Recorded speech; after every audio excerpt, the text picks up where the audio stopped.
नमस्ते जगद्धात्री सद्ब्रह्मरूपे नमस्ते अरूपेन्द्रधात्र्यादिवन्द्ये नमस्ते प्रसन्नेष्टदानैकदक्षे नमस्ते महालक्ष्मी कोलापुरेशी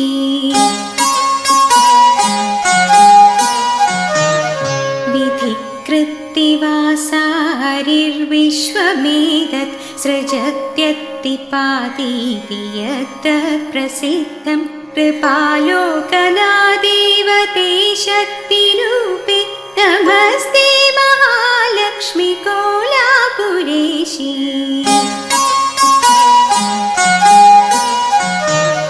त्वया मायया व्याप्तमेतत् समस्तं धृतं लीलया देवि कुक्ष्वौ हि विश्वं स्थितं बुद्धिरूपेण सर्वत्र जन्तौ नमस्ते महालक्ष्मी कोलापुरेशी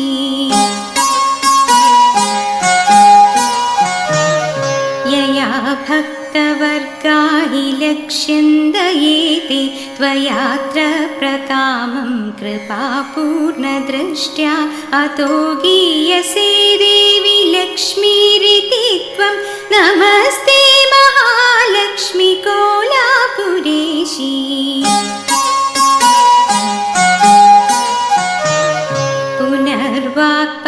पुनर्वाक्पडुत्वादिहीना हि मूका नरैस्तैर्निकामं खलु प्रार्थ्यसे यत् निजेष्टाप्तये तश्च मूकाम्बिका त्वं नमस्ते महालक्ष्मी कोलापुरेशी